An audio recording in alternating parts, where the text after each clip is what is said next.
புனித யோவான் எழுதிய நற்செய்தியிலிருந்து வாசகம்.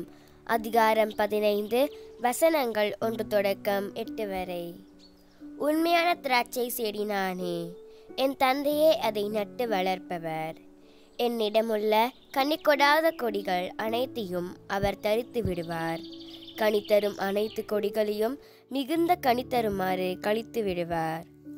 நான் சொன்ன வார்த்தைகளால் நீங்கள் ஏற்கனவே தூய்மையாய் இருக்கிறீர்கள். நான் உங்களோடு இணைந்து இருப்பது போல நீங்களும் என்னோடு இணைந்து இருங்கள். கொடி திராட்சை செடியோடு இணைந்து இருந்தாலன்றி தானாக கனித்தர இயலாது.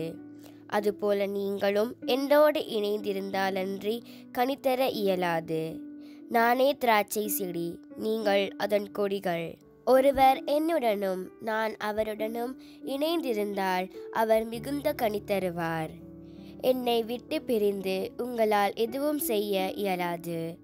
என்னோடு இணைந்து இராதவர் கொடியைப் போல தரித்து எறியப்பட்டு உலர்ந்து போவார்.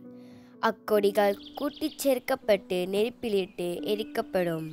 நீங்கள் என்னுள்ளும் என் வார்த்தைகள் உங்களுள்ளும் நிலைத்திருந்தால் நீங்கள் விரும்பி கேட்பதெல்லாம் நடக்கும். நீங்கள் மிகுந்த கனி தந்து என் சீடராய் இருப்பதே என் தந்தைக்கு மாட்சி அளிக்கிறது. இது வாழ்வு தரும் கிறிஸ்துவின் நற்செய்தி. கிறிஸ்துவே உமக்கு புகழ்.